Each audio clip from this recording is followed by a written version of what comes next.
అందరికీ మన ప్రభువును రక్షకుడైన యేసుక్రీస్తు వారి పేరిట ప్రేమపూర్వకమైనటువంటి వందనాలండి. ప్రియులారా, మనం ఆది కాండం నుంచి అనగా ఆదాము నుంచి ఇప్పటి వరకు జనరేషన్స్ని మనం గమనించుకుంటూ వచ్చినట్లయితే కనుక ప్రస్తుత కాలంలో ప్రతి మనిషికి ఇంకొక మనిషి మధ్యలో ప్రేమ, అనురాగము, ఆప్యాయత, పరిశుద్ధత అనే విషయాలు అనేవి కనిపించడం అనేది చాలా రేర్ అండి, చాలా అరుదు. మరి ఏం కనబడుతున్నాయి అంటే, ఒక మనిషికి ఇంకొక మనిషికి మధ్యలో డబ్బు, అసూయ, అవసరమైతే కుండాలు చెప్పటం, అవసరమైతే అసూయతో నిండుకొని ఎన్నో దుర్మార్గమైనటువంటి ప్లాన్స్ ఆలోచించే వాళ్ళని కోల్చటం, ఇలాంటివి మనకు కనబడుతూ ఉంటాయండి. అయితే ఇలాంటి సమాజంలో కూడా మనల్ని ప్రేమించేవారు మనకు ఉండడం అనేది నిజంగా చాలా గొప్ప విషయం అండి. ఒకవేళ దేవుని యొక్క మహాకృపను బట్టి, దేవుని యొక్క చిత్తాన్ని బట్టి మీకు కనుక అలాంటి వారు ఉన్నట్లయితే కనుక దయచేసి వాళ్ళని ఎప్పటికీ కోల్పోకండి. అయితే ఎంత ప్రేమించే వాళ్ళైనా కానీ మనం వాళ్ళని ప్రేమించకుండా వాళ్ళని ద్వేషిస్తూ ఉంటే కనుక, లేదా మన ద్వారా వాళ్ళకి ఏదైనా ఒక అవసరం లేకపోతే కనుక, లేదా మన ద్వారా వాళ్ళకి అపాయం ఉందంటే కనుక మేబీ వాళ్ళు మనల్ని ప్రేమించవచ్చు, ప్రేమించకపోవచ్చు, ప్రేమించే అవకాశాలు ఉన్నాయి, ప్రేమించకుండా ఉండే అవకాశాలు ఉన్నాయి. ఎలా అయిపోయింది సమాజం అనగానే పైకి మాత్రం hi friend, hi buddy, hello dude ఇలా మాట్లాడుకుంటుంటారు. కానీ తర్వాత మన దగ్గర నుంచి దూరంగా వెళ్ళిపోయిన తర్వాత వీడేంట్రా బాబు ఎలా ఉన్నాడు, వీడేంట్రా బాబు ఎలా తయారయ్యాడు ఈ మధ్య అని మన గురించి వేరే వాళ్ళకి చెప్పేవాళ్ళు మనకి ఎక్కువ కనపడుతుంటారండి. అందుకే కంటికి కనిపించేది ఒకటి, మనసులో ఉన్నది ఒకటి, బయటికి జరుగుతున్నది ఒకటి, లోపల జరిగేది ఒకటి. ఇలా ఉంది కాబట్టే దేవుడు ఒక మాట మనకి రాయించారండి. కొరింథీయులకు రాసిన మొదటి పత్రిక 7వ అధ్యాయం 31వ వచనం మనం గమనించినట్లయితే కనుక, ఏలయనగా ఈ లోకపు నటన, అంటే ఈ లోకంలో ఏం జరుగుతుందయ్యా అంటే నటన జరుగుతుంది. ఏంటి ఆ నటన అంటే, మనం బ్రతుకున్నప్పుడు ఒకలాగా ఉంటారు, మనం మరణించక ఒకలా ఉంటారు. కావాలంటే చూడండి, చాలా మందిని మనం గమనించవచ్చండి. బ్రతుకున్నప్పుడు వాళ్ళకి ఏమీ చేయరండి, వాళ్ళ కోసం కనీసం ఒక ఫ్రూట్స్ కానీ ఒక కోకోనట్ వాటర్ కూడా తీసుకువెళ్ళరండి. బట్ మరణించిన తర్వాత మాత్రం బొకేస్ తీసుకెళ్ళి వారి సమాధుల మీద పెట్టేసి చాలా చక్కగా ప్రేమను చూపిస్తూ ఉంటారండి. బ్రతుకున్నప్పుడు పలకరించరు కానీ మరణించిన తర్వాత ఏడుస్తూ ఉంటారండి. ఇదంతా కూడా ఒక రకంగా మనం ఆలోచిస్తే వాస్తవంగా ప్రేమపూర్వకంగా ఏడ్చేవారు ఉన్నారు, కానీ ఏడవకపోతే చుట్టుపక్కల వాళ్ళు ఏమనుకుంటారో అని ఏడ్చేవాళ్ళు ఉన్నారు. మనకి ఎక్కువగా ఎవరు కనబడుతున్నారు అనేది మీకే ఎక్కువగా తెలుసు, మీరు ఆలోచించండి. అందుకే ఈ లోకపు నటన గతించుచున్నది కనుక ఒక మనిషికి మరొక మనిషి పట్ల, ఇంకా క్లియర్గా చెప్పాలంటే నీ పట్ల ఇతరులకు ఉన్నటువంటి ఆలోచనలు అనేవి ఏ స్థితిలో ఉంటాయో, ఏ స్థాయిలో ఉంటాయో ఇప్పటికీ నీకు అర్థమై ఉంటుందని నేను భావిస్తున్నాను. అయితే దేవుడి గురించి మనం ఆలోచించినట్లయితే కనుక ఒక మనిషి పట్ల ఆయనకున్నటువంటి ప్రేమ ఎలాంటిది, ఒక మనిషి పట్ల ఆయనకున్నటువంటి కృప ఎలాంటిది అనే విషయాల గురించి ఆలోచిస్తే, దాని గురించి ఆలోచించినటువంటి వారు ప్రార్థనలోను, కీర్తనల్లోను, వారి మాటల్లోనూ వ్యక్తపరిచిన సందర్భాలు మనకు కనబడుతూ ఉంటాయండి.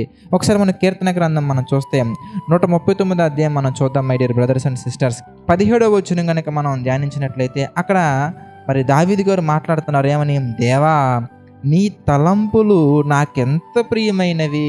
ఎందుకంటే దేవుని తలంపులు దావీదు గారికి అంత ప్రియమైనవి అంటే, దేవుడి దృష్టిలో మనుషులుగా మన పట్ల ఆయనకున్నటువంటి ఆలోచనలు కానీ, ఆయన మన పట్ల చేసినటువంటి కార్యాలు కానీ, మన జీవితంలో జరిగించే మేలులు కానీ, ఇవన్నీ కూడా పిల్లరా ఏ మనిషి చేయలేరండి. మహా అయితే మాట సహాయం చేయగలరేమో కానీ, మహా అయితే ధన సహాయం చేయగలరేమో కానీ, మహా అయితే ఇంకేదైనా వస్తు రూపంలో సహాయం చేయగలరేమో కానీ ప్రియులారా, మన ఆత్మకు మేలును, మన హృదయాన్ని మేలుతో నింపగలిగినటువంటి వ్యక్తి, మన హృదయంలో ఆనందాన్ని నింపగలిగినటువంటి వ్యక్తి అది కేవలం దేవుడు మాత్రమేనండి.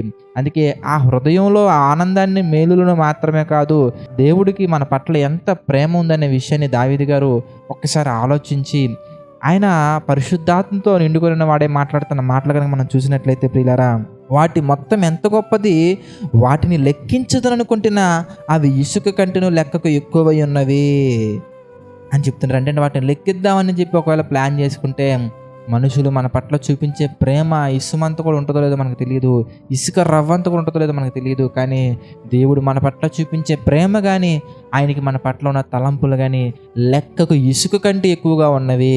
మీకు క్లియర్గా ఇంకా బాగా అర్థం కావాలంటే ప్రియులారా, ఈ డైలీ డివోషన్ ఈ వీడియో అయిపోయిన తర్వాత ఒకసారి మీరు ఏం చేస్తారంటే, ఈ 139వ అధ్యాయం 1వ వచనం నుంచి చివరి వచనం వరకు ఒకసారి చదవండి. దేవుడు మన పట్ల ఎంత ప్రణాళిక కలిగి ఉన్నారు, మనం అంటే ఎంత ఇష్టం ఆయనకి మనకు అర్థమవుతుందండి. చూద్దాం, మామూలుగా ఒకసారి మనం చూద్దాం. 139 1వ వచనం నుంచి మనం చదువుకుంటూ వెళ్తానండి. యెహోవా, నీవు నన్ను పరిశోధించి తెలుసుకుని ఉన్నావు, నేను కూర్చుంటుట నేను లేచుట నీకు తెలియను. ఎవరిని అంత బాగా మనల్ని అబ్జర్వ్ చేసేది?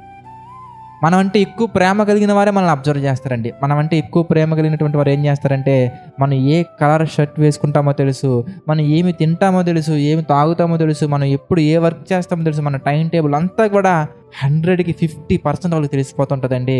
ఏ సమయంలో ఏ డెసిషన్ తీసుకుంటా కూడా వాళ్ళకి తెలుస్తుంది. ఎందుకంటే మనల్ని అంత ప్రేమించారు కనుక. అయితే దేవుడికి డెసిషన్స్ మాత్రమే కాదండి, ఏ టైంలో ఏం చేస్తాం మాత్రమే కాదండి, మీరు చూస్తే కూర్చోవటం ఉంచోవటం కూడా తెలుసు. అంటే ఎంత కీన్ అబ్జర్వేషన్తో కూడినటువంటి లవ్ అండి. ఇంకా మీరు చూస్తానండి, నాకు తలంపు పుట్టక మునిపే నీవు మనసు గ్రహించుచున్నావు, నా నడకను నా పడకను నీవు పరిశీలన చేసి ఉన్నావు, నా చర్యలన్నిటినీ నీవు బాగుగా తెలుసుకొని ఉన్నావు. యెహోవా, మాట నా నాలుకకు రాకమునిపే. ఎంత ప్రేమిస్తున్నాడండి మన దేవుడు. అంటే మన హృదయంలో మనకి ఏం కావాలి అనే విషయాలు అనేవి మనకు ఒక తలంపు పుట్టక మునిపే మన మనసును ఐడెంటిఫై చేస్తున్నారంటే సచ్ గ్రేట్ లవ్ అండి దేవుడిది మనకి. కొంతమంది మనలో ఉన్నటువంటి ఇతరులకు తెలియచేస్తే, అది వాళ్ళకి నచ్చితే, అది వాళ్ళకి ఇవ్వగలిగితే ఇస్తారు, లేదంటే మనల్ని తిడతారండి. మన దేవుడు అలా కాదు ప్రియులారా. మనకేం కావాలో మీ పరలోకపు తండ్రికి ముందుగానే తెలుసు. ఎంత తెలుసు అయ్యా అంటే, మనం పడుకోవటం, నడవటం, మన పడక, మన ఆలోచనలు, మన ప్రతి ఒక్కటి కూడా దేవునికి తెలుసండి. అలా మీరు చదువుకుంటూ వస్తే దేవుడికి మన ఎడల ఉన్న తలంపులు ఎంత గొప్ప మీకు అర్థమవుద్దండి. ఒకవేళ నిజంగా ఒక్కొక్క వచనాన్ని మీరు జస్ట్ లైక్ దట్ చదువుకుంటూ వెళ్ళకుండా ఒక్కొక్కటి మీరు ఆలోచించుకుంటూ వెళ్ళండి. ఆలోచించుకుంటూ దేవుడు మీ జీవితాలలో చేసినటువంటి మేలులు కూడా ఒకసారి తలంచుచు వెళ్ళండి. మీకు తప్పకుండా దేవుని యొక్క తలంపులు ఎంత గొప్ప మీకు అర్థమవుతాయండి. మనం ప్రేమించాం కాబట్టి ఆయన మనల్ని ప్రేమించలేదండి. యోహాను గారు రాసిన మొదటి పత్రిక 4వ అధ్యాయం మనం గమనించవచ్చు. ఆయనే మొదట మనలను ప్రేమించను. దేవుడే మొట్టమొదటిగా మనల్ని ప్రేమించాడు. ఆ ప్రేమను మనం గుర్తించిన తర్వాత ఆయన అంటారు, నేను నిన్ను శాశ్వతమైన ప్రేమతో ప్రేమించుచున్నాను. అంత గొప్పగా ఆయన మనల్ని ఆశీర్వదిస్తారండి. కనుక మనం ఆయన పట్ల ఏం కలిగి ఉండాలి? ఎందుకంటే కృతజ్ఞతాభావం కలిగి ఉండాలి. అందుకే ప్రతి విషయం ఉందని మనం ఏం చేయాలి? ఎందుకు కృతజ్ఞతాస్తుతులు చెల్లించాలి. కనుక మనల్ని ప్రేమించేవారు ఎలాంటి వారయ్యి అంటే, బహుశా ఎక్కువ మనకు కనబడేది మనం కూడా వాళ్ళని ప్రేమిస్తేనే మనల్ని ప్రేమిస్తారు తప్ప, మనం కనుక వాళ్ళ జీవితాల్లో వాళ్ళ పట్ల అమర్యాదగా నడుచుకుంటే ప్రేమించేవారు కూడా ఉంటారులేండి. అది అక్కడక్కడ, అది అన్ని విషయాల్లో కాదు ప్రియులారా, కొన్ని విషయాల్లో మాత్రమే. కానీ మనం ప్రేమించినా ప్రేమించకపోయినా, మనం ఆయన వైపు చూసినా చూడకపోయినా, ఆయన తట్టు తిరిగినా తిరగకపోయినా, ఎన్నో వందల సంవత్సరాల నుంచి మనల్ని ప్రేమిస్తూనే ఉండే వ్యక్తి, నిన్న నేడు నిరంతరం ఏకరీతిగా ఉండే వ్యక్తి, అది మన దేవుడు మాత్రమే. ప్రార్థన చేసుకుందామండి. సకల ఆశీర్వాదములకు కారణభూతులైన మా తండ్రి, అనేకమైన విషయాలు మాకు తెలియచేస్తూ మమ్మల్ని తండ్రి వాక్యానుసారంగా బ్రతికేలా మా తండ్రి పురుకొల్పుతూ మీ కొరకు సిద్ధపరుస్తున్నటువంటి ప్రతి విషయాన్ని బట్టి, ప్రతి అవకాశాన్ని బట్టి దేవా కృతజ్ఞతాస్తుతులు చెల్లించుకున్నాము తండ్రి. దేవా పరిశుద్ధుడా, ఆర్థిక, ఆరోగ్య, మానసిక సమస్యల్లో కురింగిన ప్రతి ఒక్కరిని మీరు జ్ఞాపకం చేసుకుని తండ్రి దీవించండి, బలపరచండి, ఆశీర్వదించండి దేవా. తండ్రి ఏది ఏమైనా కానీ తండ్రి మీ కొరకు బ్రతకాలని ఆలోచనలు మాలో ఇంకా బలంగా ఉంచండి, సహాయం చేయండి తండ్రి. దేవా, నమ్మకంగా యథార్థంగా పరిచర్య చేస్తున్న ప్రతి ఒక్కరిని మీరు జ్ఞాపకం చేసుకుని దీవించండి, ఆశీర్వదించండి తండ్రి. తండ్రి ప్రార్థన ద్వారా కూడా ప్రభావ ఈ పరిచర్యలో పాలుపంపులు పొందుతున్న ప్రతి ఒక్కరిని మీరు జ్ఞాపకం చేసుకుని తండ్రి.